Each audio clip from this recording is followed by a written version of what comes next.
नमस्कार, मैं हूं पवन त्यागी। दिल्ली से इस वक्त की बड़ी खबर है और खबर यह है कि दिल्ली हाईकोर्ट से अरविंद केजरीवाल को ईडी की गिरफ्तारी से जब रोक लगाने से मना हो गया, अरविंद केजरीवाल को झटका लगा था और इसके बाद अब ईडी की टीम अरविंद केजरीवाल के घर पहुंच चुकी है। बताया जा रहा है कि 8 ईडी के अधिकारी अंदर गए हैं अरविंद केजरीवाल से पूछताछ के लिए। उन्होंने प्रश्नों के एक लिस्ट को तैयार किया है और पूछा जाएगा कि के कविता और बाकी गवाहों ने जो घोटाले में सबूत दिए हैं उस पर आपका क्या कहना है। सूत्रों के अनुसार अभी गिरफ्तारी नहीं की जाएगी क्योंकि पहले इनसे पूछताछ होनी है और पूछताछ के बाद अधिकारी ये तय करेंगे कि इनके सवाल के जवाब सही हैं या नहीं। अगर ये सही जवाब नहीं देते हैं तब ईडी के सूत्र कह रहे हैं कि इनको गिरफ्तार कर लिया जाएगा और इसीलिए ईडी की टीम अब अरविंद केजरीवाल के घर पहुंची है। और यह पहली बार होगा कि जब ईडी अरविंद केजरीवाल से सवाल जवाब करेगी दिल्ली शराब घोटाले में। इस शराब घोटाले के बड़े सबूत ईडी के हाथ हैं और के कविता की गिरफ्तारी के बाद तो सीधा ईडी ने बाकायदा एक प्रेस नोट जारी करते हुए इसकी जानकारी दी थी कि 100 करोड़ रुपए रिश्वत में जो लिया गया है उसमें के कविता के साथ मिलकर के अरविंद केजरीवाल और मनीष सिसोदिया और संजय सिंह, इन लोगों का सीधा इन्वॉल्वमेंट है। अब सवाल यह है कि अगर सीधा इन्वॉल्वमेंट था तो अभी तक गिरफ्तारी क्यों नहीं हुई थी। इसके बाद यह माना जा रहा था कि वो तब तक नहीं हो सकती जब तक पुख्ता सबूत ईडी के पास ना हो। इसके बारे में आपको बता दूं, सीबीआई की तरफ से भी सवाल आया था और उन्होंने भी एक इशारा दिया था कि अभी कुछ दिनों में हाई प्रोफाइल गिरफ्तारी हो सकती है। तो यह गिरफ्तारी का इशारा किया गया था। हाई प्रोफाइल गिरफ्तारी में अब अरविंद केजरीवाल के अलावा तो कोई बचता नहीं है। और अब ये बात के कयास पहले से लगाए जा रहे थे। अरविंद केजरीवाल ईडी के सम्मन को चुनौती दे रहे थे और ये बता रहे थे कि ये जो ईडी के सम्मन है ये तो अवैध है, मुझे गिरफ्तार नहीं कर सकते, ना मैं इनकी बातचीत में जाऊंगा, ना मैं कोई सवाल के जवाब दूंगा। और एक ही जवाब देते थे, आपका जो सम्मन है वो इल्लीगल है, पहले मुझे बताया जाए किस हैसियत से पूछा जा रहा है। इसको लेकर के ईडी कोर्ट चली गई और कोर्ट में जाकर के ईडी ने यह कहा कि देखिए, हम जो सम्मन दे रहे हैं हमारे पास इसकी पुख्ता जानकारी है कि दिल्ली की सरकार ने जानबूझकर आबकारी नीति में परिवर्तन किया। जो नीति पहली सरकारों में चलती आ रही थी उसमें जो L1 है यानी जो होलसेलर है वो सरकार होती थी, रिटेल में ठेके दिए जाते थे और ये सारा सिस्टम सरकार के हाथ में था क्योंकि इससे मोटी कमाई होती है। अरविंद केजरीवाल की सरकार आई तो उसमें नीतियों में परिवर्तन किया गया, लाइसेंस की फीस में छूट दी गई और जिसमें एक बहुत बड़ा घपला घोटाला हुआ तो 2000 करोड़ रुपए का नुकसान दिल्ली की सरकार को राजस्व का हुआ। 2000 करोड़ रुपए का नुकसान जानबूझकर दिल्ली की सरकार ने ये जो झेला है, जो इसमें व्यवस्था नहीं बनाई, तो फिर इसका फायदा किसको हुआ। इसका भी जवाब ईडी ने अपनी चार्जशीट में तैयार किया और उन्होंने बताया कि सरकार के जो खजाना है उस पर एक बार को झटका लग रहा था, उसको नुकसान हो रहा था 2000 करोड़ का और फायदा पहुंचाया जा रहा था शराब के व्यापारियों को। 2000 करोड़ रुपए का नुकसान सरकारी जो खजाने में हुआ है उसकी कैग की विस्तृत रिपोर्ट आई है और उस कैग की रिपोर्ट को अगर आप जानेंगे तो समझ में आएगा।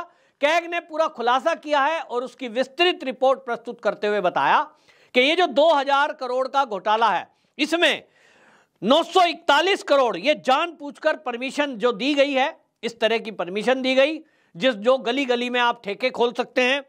890 करोड़ रुपए ये रीटेंडरिंग ना करने के कारण हुआ, टेंडरिंग करनी थी उसमें दिक्कत हुई। 144 करोड़ रुपए अनियमितता के कारण सरकार को लॉस हुआ और 27 करोड़ रुपए सरकारी डिपॉजिट जो था उसमें गड़बड़ी करके ये लॉस किया गया। यानी जानबूझकर दिल्ली सरकार ने नई शराब पॉलिसी बनाई और उसमें परिवर्तन किया। जो सरकार का एक रूल है कि आपका जो कैबिनेट मंत्रिमंडल है वो उसको प्रस्ताव को पास करेगा, वो कुछ और था। और उसमें जो मनीष सिसोदिया के मुख्य सचिव हैं मंत्रालय के, उनको बुलाकर फोर्सफुली अरविंद केजरीवाल के घर पर जबरदस्ती उसको बदलवाया गया। यह बयान मुख्य सचिव बाकायदा जज के सामने दे चुके हैं और इसी के बाद यह तय हुआ कि इस आरोप में, इस घोटाले में अरविंद केजरीवाल की इन्वॉल्वमेंट है, क्योंकि मामले में जो पॉलिसी नहीं बनाई गई, पॉलिसी कुछ और तय हुई है। जो मंत्रिमंडल था उसने जो पॉलिसी बनाई थी वो कुछ और थी। उसमें कमीशन 5% था व्यापारी का, शराब व्यापारियों का, और अरविंद केजरीवाल के घर पर केवल 3 लोगों ने बैठ करके जो तय किया वो 12% कर दिया। इसी से करोड़ों रुपए का नुकसान दिल्ली की सरकार को राजस्व का हुआ। अब किस स्थान पर अपराध हुआ, किसके सामने हुआ, तो मुख्य सचिव ने बताया था कि अरविंद केजरीवाल की उपस्थिति में अरविंद केजरीवाल के सरकारी आवास पर यह सब हुआ है। अब इसके लिए तो सीधी बात है कि अरविंद केजरीवाल दोषी है, यह ईडी की चार्जशीट बता रही थी। नाम डिस्क्लोज नहीं हुआ था, लेकिन जब मामला कोर्ट में पहुंचा, और मेरी अगर आप वीडियो लगातार देखते हैं, मैं पहले ही बोल चुका कि ईडी के चक्कर में अरविंद केजरीवाल खुद फंसेंगे। ईडी सम्मन दे रही है, सम्मन की सुनवाई के लिए कोर्ट ने तारीख अप्रैल तक की दे दी है। 1 महीने की इनको राहत मिली थी। अभी हो सकता था ये आगे सुप्रीम कोर्ट तक में सुनवाई करते, नहीं जाते, फिर चुनाव का हवाला, बाकी चीजें चल सकती थी। लेकिन ये जैसे ही हाई कोर्ट पहुंचे और इन्होंने ईडी के जो सम्मन है उनको चुनौती नहीं दी, जैसा कि ये मीडिया में आकर के बोल रहे थे कि ईडी के दिए गए सम्मन सब अवैध है। कोर्ट में जाकर इन्होंने कहा कि हमारी गिरफ्तारी की ना होने की गारंटी हाई कोर्ट दे, और ये हाई कोर्ट में ईडी लिख के दे कि हमें गिरफ्तार नहीं करेंगे तो हम जांच में सहयोग करने को तैयार हैं। अब इसके बाद सवाल यह उठ रहा था कि अपने आप को भगत सिंह की औलाद बताने वाले अरविंद केजरीवाल गिरफ्तारी से क्यों डर रहे हैं। इन्होंने अपने 2 साथियों को जेल में इसी चने के झाड़ पे चढ़ा के भेज दिया कि हम तो डरने वाले हैं नहीं, हम तो खुशी खुशी गिरफ्तारी देंगे। तो मनीष सिसोदिया जेल में है, संजय सिंह जेल में है, तो अरविंद केजरीवाल गिरफ्तारी से बचने के लिए कोर्ट की शरण में क्यों गए। हंसते हंसते गिरफ्तारी दे देते, फिर सुप्रीम कोर्ट में चुनौती देते कि साहब हमें गलत पकड़ लिया, मोदी हमसे डर रहे हैं। ऐसा नहीं किया गया। तो अब कैग की रिपोर्ट आ गई। कैग की रिपोर्ट आते ही पूरा सनसनी फैल गई, और यह पता चलता है कि 2000 करोड़ का किस तरह से राजस्व को नुकसान हुआ। अब इसमें लाभार्थी कौन है यह सब क्लियर है। अब ईडी पूछताछ करेगी, और इस पूछताछ के बाद अगर प्रश्नों के उत्तर सही नहीं पाए गए तो अरविंद केजरीवाल को उठा कर ले जाएगी, जैसा कि हेमंत सोरेन के केस में हुआ था। आपको याद है, हेमंत सोरेन से 2 बार पूछताछ के लिए बुलाया गया था, और उसके बाद घर से ही गिरफ्तार करके ईडी ले गई थी। अभी तक जो मेरे पास सोर्सेज हैं, जो मेरे सोर्स हैं, वो ये बता रहे हैं कि अरविंद केजरीवाल के घर में पूछताछ की जाएगी। पूछताछ के बाद उनको प्रश्न दिए जाएंगे, प्रश्नों के उत्तर लिए जाएंगे, और इसके बाद आमना सामना होगा के कविता से नेक्स्ट हियरिंग में। और वो अगली बार जो पूछताछ होगी जल्द ही, यानी 1 दिन 2 दिन के अंतराल पे ही दोबारा पूछताछ होगी। दूसरी बार की पूछताछ में अगर ईडी संतुष्ट नहीं होती है तो इनको गिरफ्तार कर लिया जाएगा। फिलहाल ईडी जो है अपनी पूछताछ करके अपना पूरा वो एक सबूतों का फाइल तैयार करके इस बात की तैयारी में है, क्योंकि उनको पता है कि मामला कोर्ट में है, और ये अरविंद केजरीवाल क्योंकि बहुत तेज तर्रार और पढ़े लिखे सीएम अपने आप को बताते भी हैं और हैं भी, तो वो जरूर इसको लेकर सुप्रीम कोर्ट जाएंगे।